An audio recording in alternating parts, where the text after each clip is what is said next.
Hey guys, be sure to press like and subscribe. Today we're going to talk a little bit about stuff that newbie expats need to do before they come here. Now, before you guys come here, you guys got a lot to do. And this is why I tell people, as I said in the past, about getting a whiteboard, check-off sheet, put all the items you need to do on there. And I'm not going to mention all the things that you need to do because each person is a different case. I'm going to tell you some of the things that I did, okay? One of the things I did was I got a Magic Jack and I put their app on my phone called Magic App, okay? And it makes my phone into two phones, okay? And it gives me two different numbers. It lets me have an American number, okay? The Magic App does. Also, when you buy, Magic App is basically Magic Jack, okay? And you have to download that from the Magic Jack site, I believe, okay? You might be able to do it through your app thing too. I'm not sure. I haven't checked. But I think I downloaded mine from the Magic Jack site.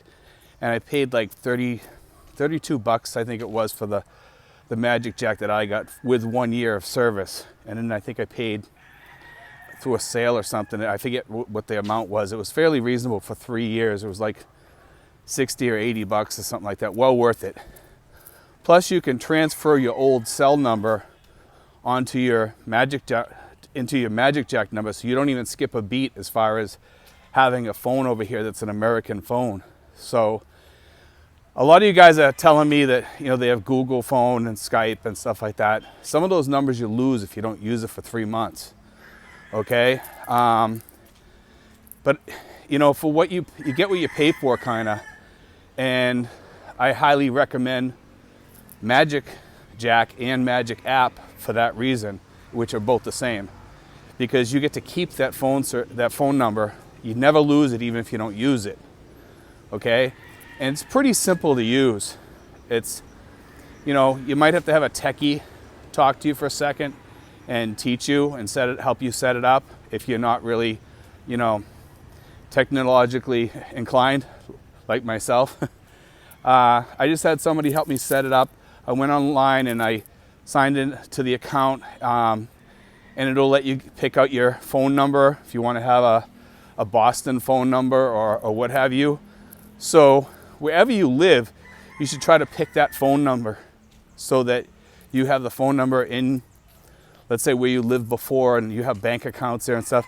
That way when you call somebody and it shows your number, it'll show your Boston number or your Texas number or, you know, San Francisco number or Wichita or wherever you're from, you know, and that's the good thing about it.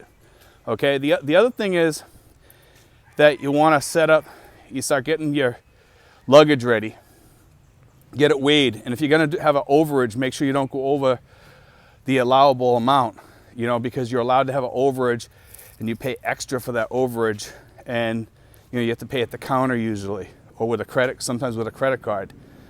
Make sure you have all that stuff available, you know, and make sure you guys do that. You know, the thing is, you know, like I weighed my stuff and I made sure I took only the stuff I needed because of the fact that I only had 2 pieces of luggage. And then I had the carry-on too, which I had a little bit of stuff in, but I didn't want to push my carry-on because, you know, you just don't want to. Because they're watching to see people, nowadays, to see how much stuff you're carrying. I just tried to get everything into my 2 pieces of luggage. My carry-on, I didn't have too much in there, except for stuff that might get damaged or something, and only stuff that I could carry on board, nothing that would alert anybody or anything, you know. So anyway, you know, just be aware of that.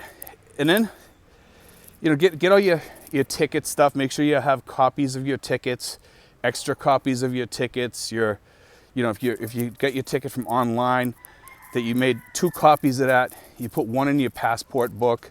You know, I have like a leather thing that surrounds my passport, and I put all my spare ticket, my regular ticket in there that they have to see, and I put another one in my wallet or in my carry-on luggage or whatever. You know, when you guys are traveling, make sure you have like some earbuds and some music to listen to, things like that. Also make sure that you maybe have like a small portable charging accessory too, so that you can charge your iPhone in some of these airports that you go through or whatever, you know, because you're going to want to charge your iPhone or whatever, or make sure, or don't use it, because when you get there you might have to use it, you know. And when you get to the airport, some airports, I'm right in front of the chicken thing, guys, as you can see, and there's roosters in there. When you get to the airport, they do have like smartphone and Globe and stuff like that. You can get a SIM card in some of these places, and they'll help you set your phone up and get it rolling. It's a little difficult to figure it out at first. Sometimes the ladies there will be very helpful in setting it up. Tell them that you want to sign up for a month or whatever.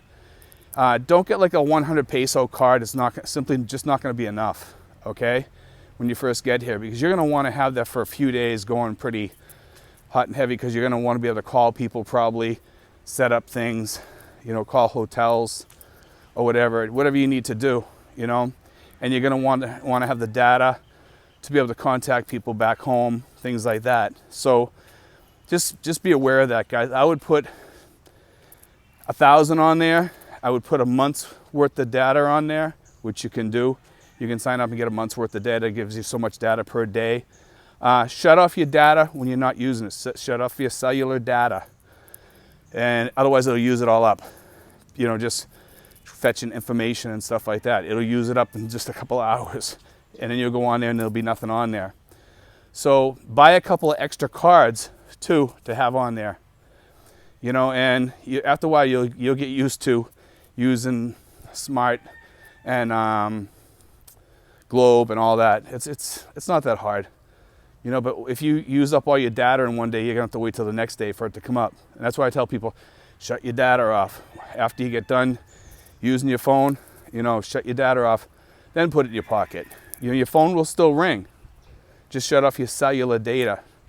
Yeah, you won't get your Facebook notifications, things like that, but you don't need all that. And if you're waiting for something, then yeah, leave it on, but just make sure you flick all your stuff off so you don't have things running in the background, okay? Another thing to put on your checkoff list is phone numbers. A lot of people don't remember phone numbers anymore because they don't have to, you know. Put all your emergency phone numbers, PIN numbers on a piece of paper, small piece of paper, and those pill bottles that they have. Put all your information in there that you need, so that you remember stuff. Because if you lose your phone or your phone gets stolen, you're kind of up the creek, you know. And I tell people, always put your phone in your front pocket. Put your wallet in your front pocket when you walk in, when you first get here. There are problems with pickpockets here, but it's not really a big issue, but it's not a small issue either, okay? So just be aware of that. When I was in a store one time, there was these two girls watching me, and they just kept like checking out the situation to see if I was alone. And when they realized that my girlfriend was with me, then they automatically like moved out of there. But they were looking, like checking at my pocket, my back pocket, and trying to see if I had a wallet in there, which I didn't, because I had it in the front. So they were probably getting ready to bump me. One of them was going to probably bump me. The other one probably grabbed the wallet or whatever. But you got to be careful of here, you know. And guys, all you guys are going to have, you know, I'm telling everybody, you know, please, and I am, you know, this is the one thing I really push. Get that whiteboard or a checkoff list or a clipboard or something. You can write everything on there that you need to do. Get your visas ready. If you're gonna get an SRRV visa when you get here, when we do open up finally, okay? And we did just open up to SRRV visas to come over here, so some of those guys can come back in now. But they're not open to taking new applications yet, as of yet. And that's going to happen sooner or later, okay? So, you know, you're going to have all your documents ready. Make sure that some of them are fresh. The apostles are fresh. I think some of them have to be like within 6 months or something. So you may want to talk to whoever your agent is or whatever, or if you're dealing directly with the PRA. And if, you know, I deal with this a little bit. I tell people I'll help them with it, you know, but, you know, I can help you on the American side to tell you what you need to do there. But for the most part, you should be dealing with an agent.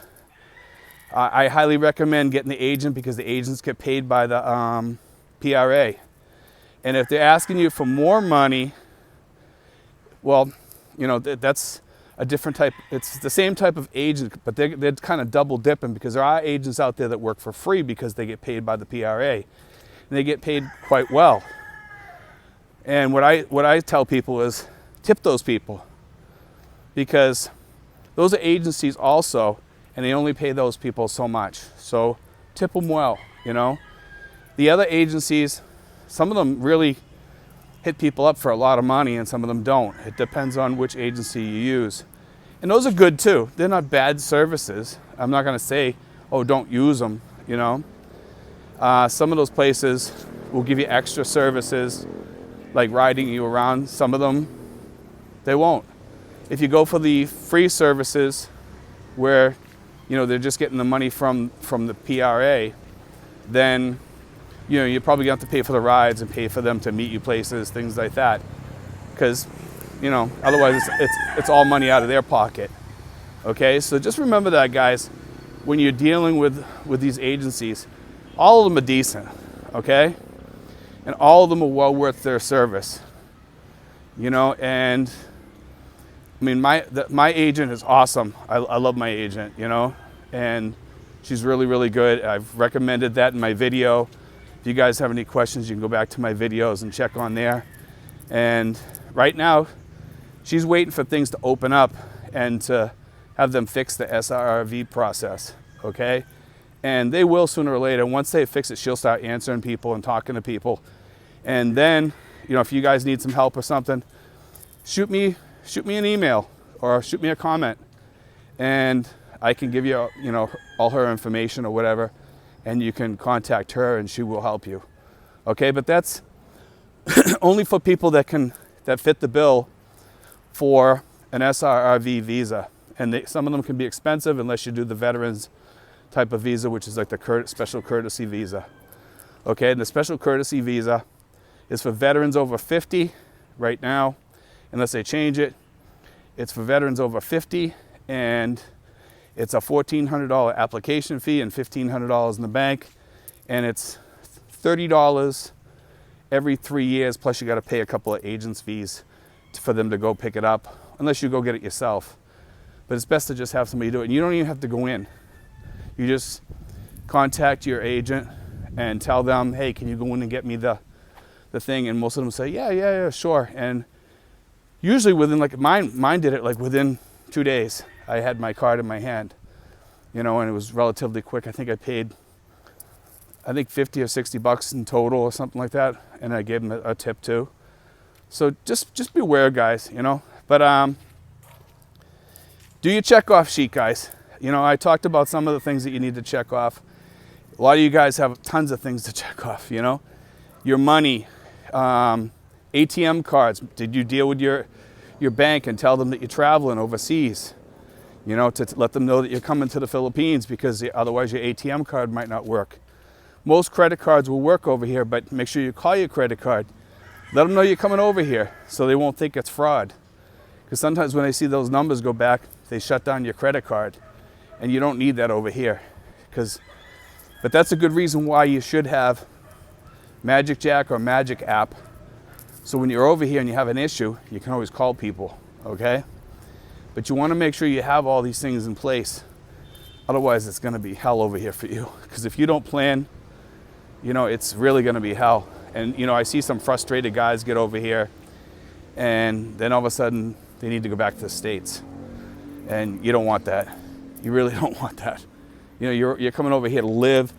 You got to really plan. And that's why I say, you know, please watch my videos, the relevant ones. I know we do a lot of other videos where some of them aren't relevant to coming over here. They're just kind of fun videos or whatever. They're about TV or whatever, or VPNs. Watch those too, but I mean, watch the most relevant ones that fit your needs, fit your bill over here, what you're gonna need.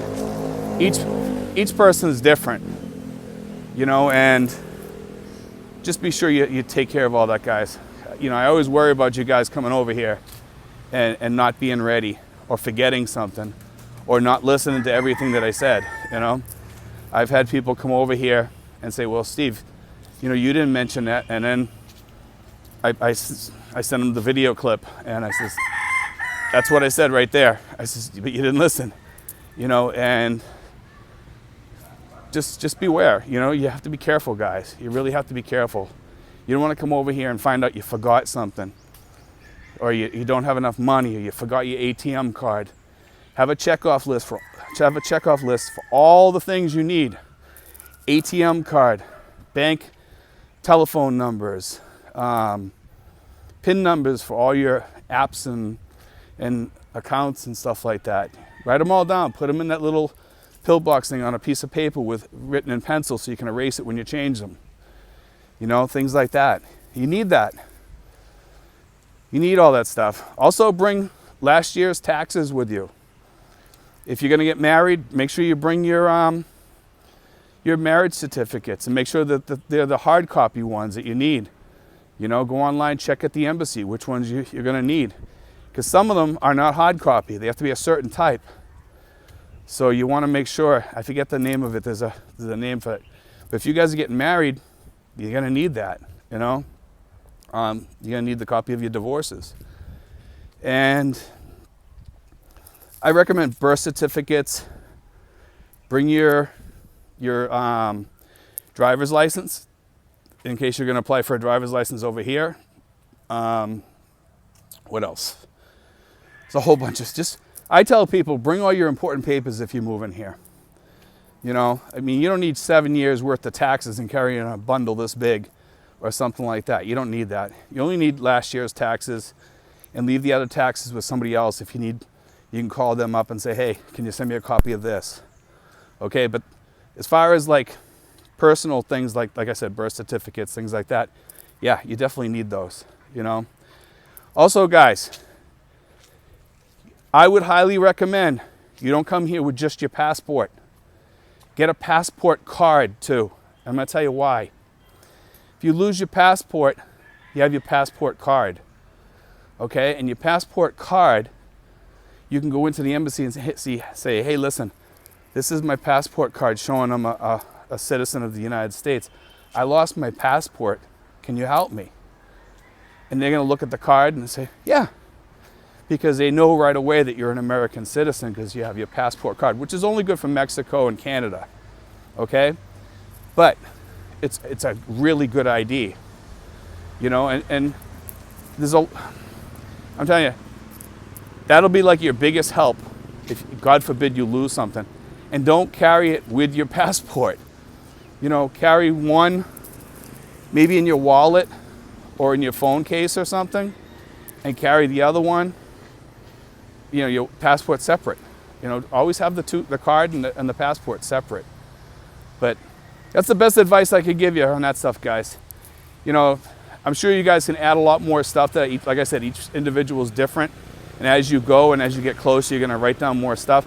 Sit there and think of what you need. Get it all down.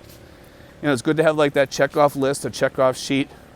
You know, I started planning 4 years in advance, three to four years in advance, writing down all the stuff I needed with a checkoff, you know, on my whiteboard. That's how I started. And as I went along, I kept adding some things, deleting some things. And, you know, as I got to that last week, and you guys have heard this before, everything was gone. And it was just a good feeling of accomplishment, having all that done. And, you know, you kind of need that oomph to keep you going towards your goal. And I think the checkoff sheet, as you check things off, you know, you have that sense of accomplishment. But also sometimes it goes backwards a little bit because you add on 2 more things because, you know, you might see something on my channel or something and say, oh, I got to do that now too. Yeah, you might have to, you know, but at least you still have a sense of accomplishment that you got some things done, you know, and that's a good thing. So anyway, guys, God bless. And if you have any questions, you guys always know you can email me. Okay, I just want to say that. And it's at Steven with a V 5975 at yahoo.com. And you can always send me an email, and I always answer, okay? And if you ever need to talk on the phone or something, just shoot me an email and I'll give you a time that you can call, and I'll send you my number too. Thanks guys, God bless.